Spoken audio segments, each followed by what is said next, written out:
Go ahead and turn your Bibles to Psalm 40. I know we had it read earlier today, but I'd like for you looking at it.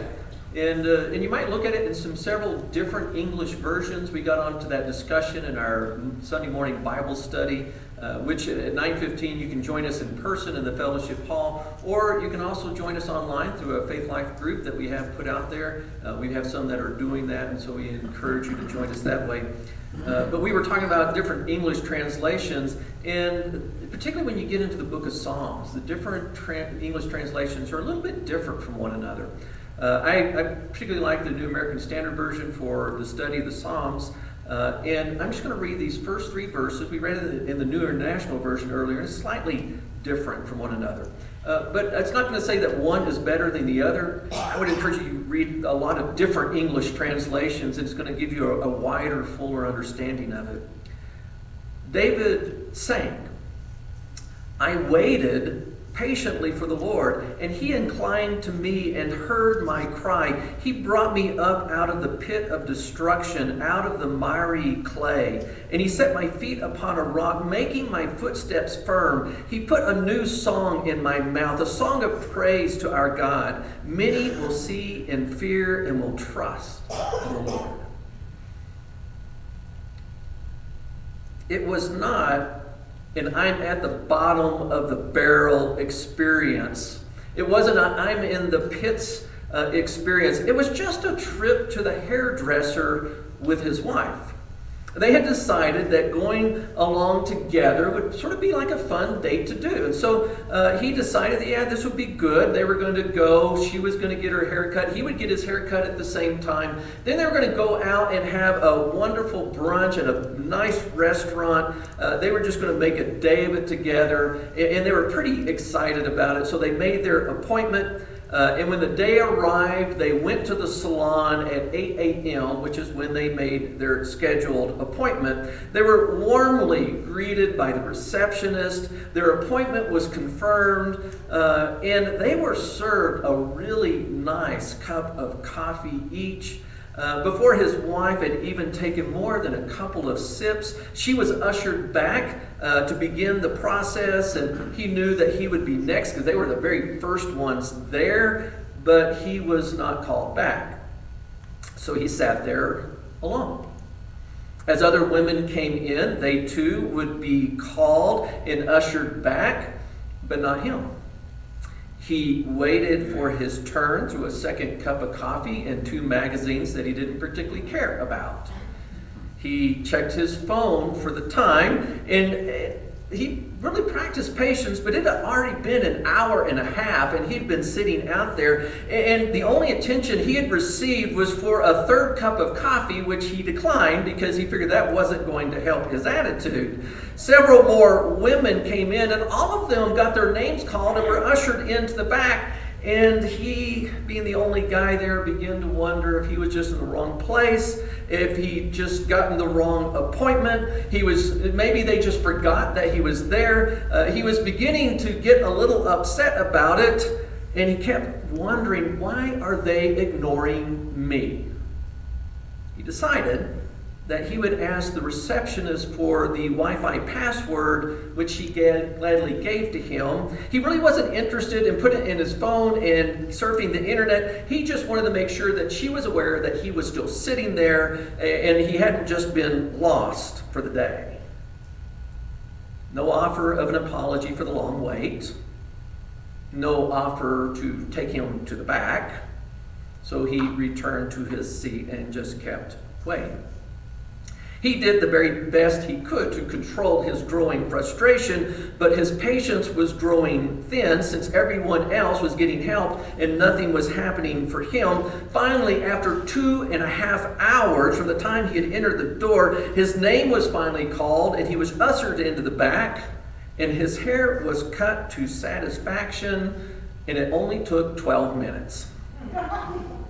He wanted to ask why it had taken so long to get him back there, but he decided not to say anything because he was a little bit afraid that if he opened his mouth, the wrong words would come rushing out, and he'd just cause a big scene, and his wife would get upset at him for making a big scene at the salon that she likes to go to, and so he just held his tongue tight.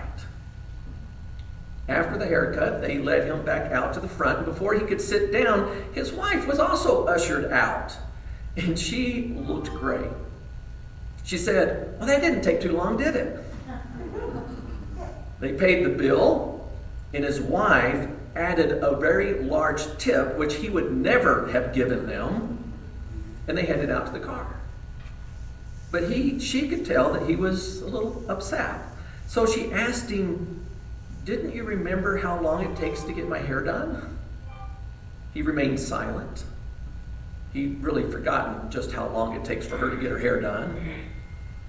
And then he realized how everything, looking back at the morning, had really been perfect timing. It just wouldn't have been his timing.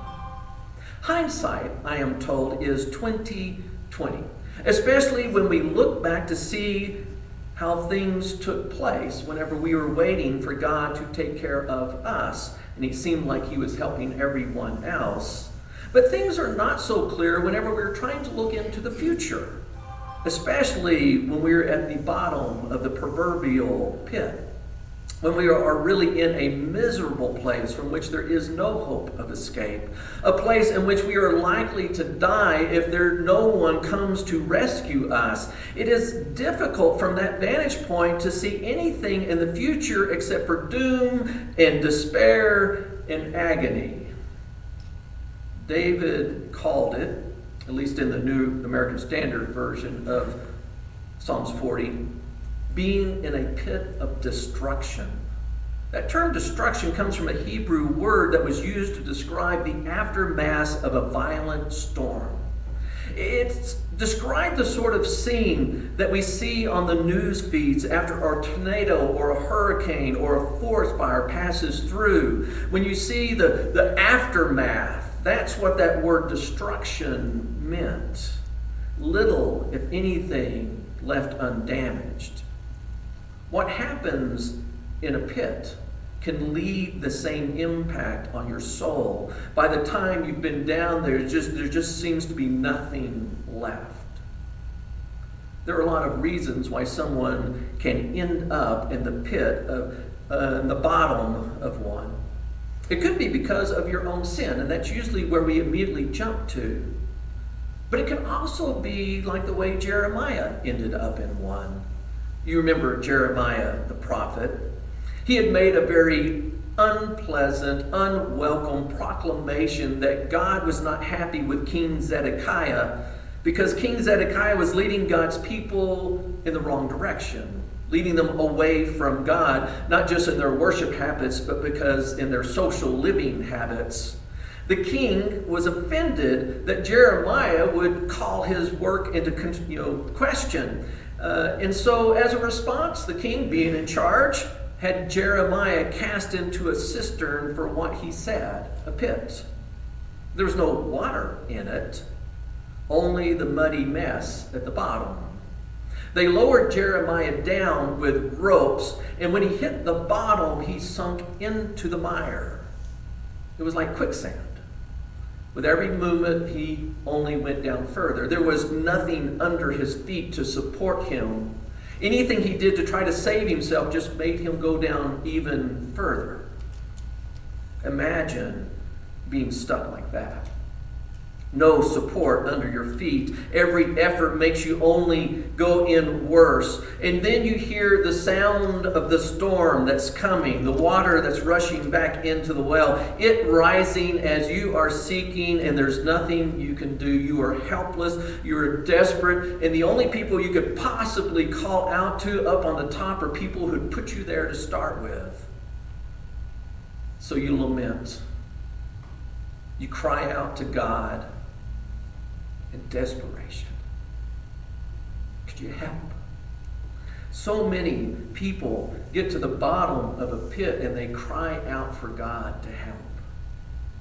I guess you really could call out to those other people, the guys who have the ropes, but they would want you to change your tune for them to get you out. They'd want you to take back your words or do things a different way. They'd want you to abandon your faith and trust in God for them to help. And Jeremiah wasn't about to do that.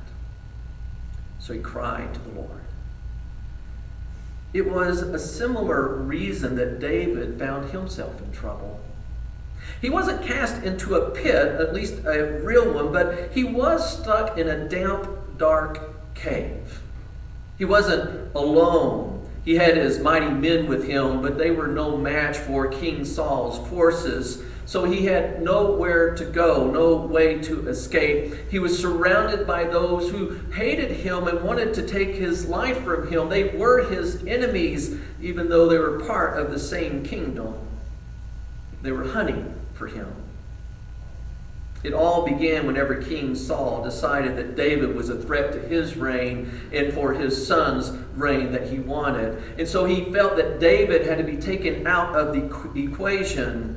As David gets a head up on Saul's run on his life, he takes off. And he goes so quickly that he doesn't get any provisions for himself. He doesn't even take a weapon that he might defend himself with if he gets caught. And as he's running away, he comes across what we would call a worship center for help, where he talks to the priest, and the priest says, well, we really don't have any food here except for what's on the altar. David has a conversation with him. They end up giving him that bread. And he says, well, do you have any weapons here? Well, like a good leader, he's like, it's the church. No, we don't really have any of those things around here. He goes, nothing? He goes, well, we have Goliath's sword, and really that's yours anyways. And so they give him that sword. He runs with his men, and he finds a place to hide. But Saul is out looking for him. And so he takes off. The priest, however, didn't notify King Saul that he had helped David escape. But the king found out about it, and the priest, whenever he comes in and he finds out that he had helped David escape, wants to know why he had done it. He feels betrayed by this priest. And the priest tells King Saul, you know, David really isn't your enemy. Not a message that he wanted to hear. He says, you know, Saul, the real problem is your own relationship with God. King Saul was so enraged at what he considered was insolence and an act of betrayal by this priest that he ordered his guardsmen to kill the priest right there on the spot. And no one dared do it. This was a man of God. No one except for a man named Doeg. I don't like that his name is real close to mine.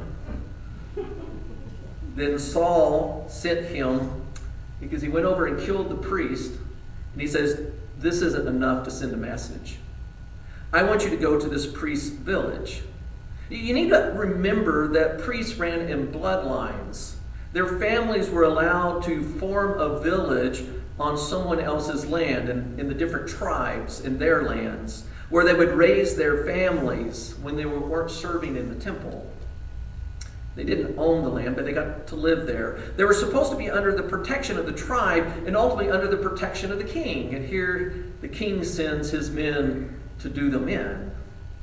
Doeg and those he had gathered with him came to the priest's village, and they slaughtered 85 men, and they also killed their wives and their children. It was a violent storm of hate. It left a terrible, desolate wasteland behind. It was destruction.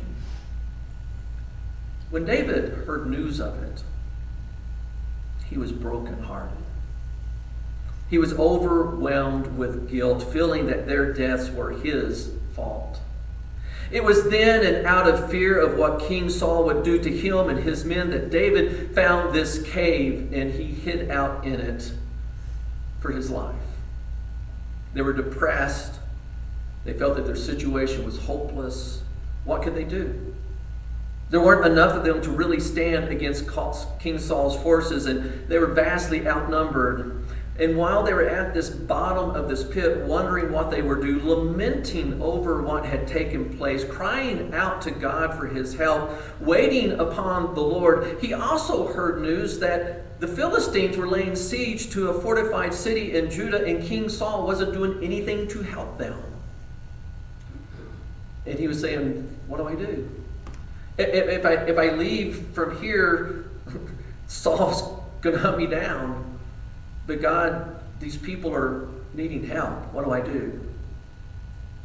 And the Lord told him, well, I want you to go and help them. And so this cave, since he was obviously in the right place, wasn't too far away, and he takes his men. They go to this city. They push back the Philistines with God's help. They retreat. And then David and his men think, maybe this is God's answer for our life. Maybe this is how he's getting us out of the pit. We can be in this fortified city. Maybe this is the answer to prayer.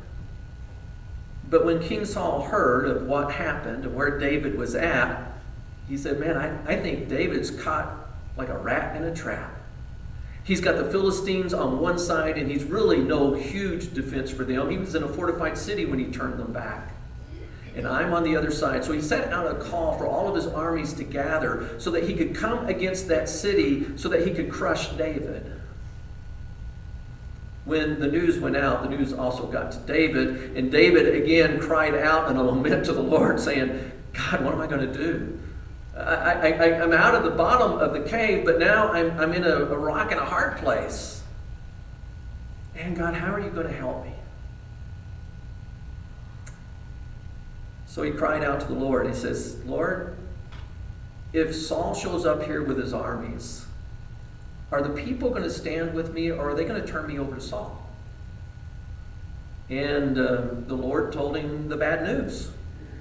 David, even though you were here and you helped them through a difficult time and you saved them, they are going to turn you over to Saul. So following God's leading, David made his escape yet again, following where God was leading him to, and it was to a place which was out of Saul's reach. He was delivered from the pit. Since David was no longer in the pit, he was able to compose this song that we call Psalm 40. And he was able to do so with that 20/20 vision of looking back to see what had happened and seeing God's hand at work. He had patiently waited for the Lord to direct him and to lead him out of what he considered a pit of destruction. It was in that pit that he had cried out to the Lord, and while he was in that pit that God heard his cry. You might wonder, how did David know that God heard his prayer while he was in the pit? I mean, because sometimes when you're in the pit, you don't even know if God is hearing you. David says, because of the 20/20 vision. It's because I'm looking back from having been lifted out of that muddy, sticky, sludgy situation that I was stuck in. David knew that God had heard his cry because now his feet were on solid ground. They were no longer sinking with every move. That's how he knew God heard his prayer. He had been delivered. Instead of continuing this song of lament that had been such an important part of his life while he sang from the bottom of the pit, David now sang a new song, one that praised God for his deliverance. If you didn't know, when David spoke about singing a new song, he wasn't talking about a new tune. He was talking about new words that expressed a new reality that was the result of God's deliverance. Laments are an important song for us. They express the sorrow of our hearts when we've suffered loss. They put to words the anguish of our souls when we are suffering. They help us express our grief and our total dependence upon God. It's important to sing the song of lament when we are in the pit of destruction. But the bottom of the pit's not our journey's final destination. It may seem like it is while we're waiting for the Lord, during those times when minutes seem like hours, when nothing seems to be happening, when we feel like God has forgotten about us, when we wonder if this might be that time when God calls us home. But we must continue to wait upon the Lord, who will lift us out of the pit at just the right time, as he did for Jeremiah and for David. We must put our hope in the Lord to deliver us and in no one else. It was David's hope that many of God's people who had been led in the wrong direction, and so probably were in their own pits, would hear this new song that he sang, this song of deliverance, and they would through it see what God had done for him, and they would begin to imagine what God could do for them, the deliverance that they could experience. David hoped that this song would influence them to begin fearing in the Lord and the Lord alone. He hoped that his testimony would move them to put their trust back in God and no one else. David pointed out in this psalm to his own rescue, proclaiming that all of God's people could be just as blessed as he was if they would only trust the Lord, even if they were stuck in the mire of a pit of destruction. They only need cry out to the Lord and wait, instead of turning to those proud and listening to the lies of those who might have been the very ones responsible for them being at the bottom of the pit. Their only hope is to cry out to the Lord. After declaring this truth in Psalm, at the beginning of this psalm, David then gave voice to that new song of praise that he had begun to sing. He sang, "O Lord my God, I am in awe of the wonders that you have done for me." When I consider the truth of what you really think about us, your people, I'm astounded. There's nothing to which I can compare you. Even if I were to try, I'd run out of words before I could adequately express all you are and what you've done. David also pondered aloud in the psalm about how those rescued by God could best thank God for doing so. He knew that simply returning to making a ritualized sacrifice out of habit and making offerings because that is what you're supposed to do was wholly inadequate for a God who delivers. Instead, or perhaps in addition to, David felt that showing an honest and sincere delight in seeking God's will and letting his law rule their hearts would be what would really please God. With this in mind, David in the psalm says that he commits himself to proclaiming to everyone what God has done. Everyone in the assembly, but not only in the assembly, everywhere else as well. He, like those that Jesus spoke about, would shout the good news from the rooftops, proclaiming that God is faithful, that you really can trust him, that he is sure to save. David also commits himself to telling everyone about God's loving kindness. You see, not everyone thinks about loving kindness when they think about God, especially if they're in the pit because of their sin. He wanted them to know that God is not an angry God who hates his disobedient children. He is a God who loves his children, and he is a God who wants the best for his children. But he is also a just and righteous God, and he would hold his children accountable for his decisions. But even then, if they waited upon him and cried out to them, he would offer them grace. He would still rescue them. David was, if anything, in the expression of this psalm, a realist. He knew that he would likely find himself in the pit again. Like Isaiah, he lived among people with unclean lips, and they probably influenced him a lot more than he wanted to admit. As a result, he might end up at the bottom of a pit for doing the right thing again, but it was more likely he might end up in the bottom of a pit because of his own sin, because he had been influenced by the world around him rather than leading it. He'd been in the bottom of that pit for that reason before. He knew how it would go if you were in the bottom of the pit for your own choice to sin. His eyes would grow dim. His heart would grow faint. And he would again still cry out for God for deliverance. He wouldn't try to justify. He would just say, God, you are the just. Have mercy. He was confident that God would not withhold his compassion. If you recall, after Jesus was condemned because he broke the Sabbath traditions of the Pharisees by forgiving a man's sin and then proving that he had the power to do so by doing an equally impossible thing by having that man stand up and walk, Jesus said, if an ox falls into a pit on the Sabbath, Doesn't compassion compel the owner to do the work necessary to get the animal out of the pit?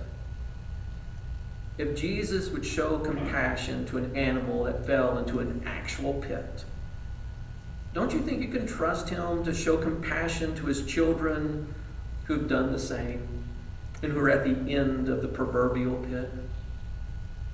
Interestingly enough, toward the end of this psalm, David prayed that God would come against those who tried to keep him down in the pit. He wanted them to feel ashamed of what they had done to him. He wanted them to reach their own bottom of their own pits, but he wanted it so that they too would call out to God. He didn't want them to sink into the mire and die, and he wanted them to just finally get to that point that they too would call out for God's deliverance. He wanted them to know, friend or foe, that as God's children, they could turn to him, and he could and would raise them up. David looked forward to that day when they would join him in singing this new song. How good it is to join our voices together, not just because we have a volume, not just because it's good to get together and we sing together, but that we're singing the same song together. And the song that we're singing maybe has different expressions, maybe different tunes, but we're singing the song of deliverance. We've come together and we say, God, you have delivered us.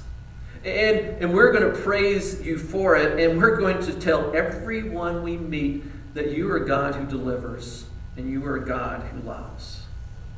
David was confident that this day would come, and he looked forward to that day that they would sing this new song together, and that they would, at least in the New American, not the New American Standard Version, they would magnify the Lord together.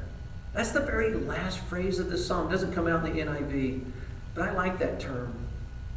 They would magnify the Lord. They would show the light on him and let everyone see him so that they would know he is a God who can deliver. We're going to use a closing song. And I want you to sing it either in one of two ways. I either want you to sing it as a person who's been delivered, or I want you to sing it as one who needs that deliverance. Would you please stand?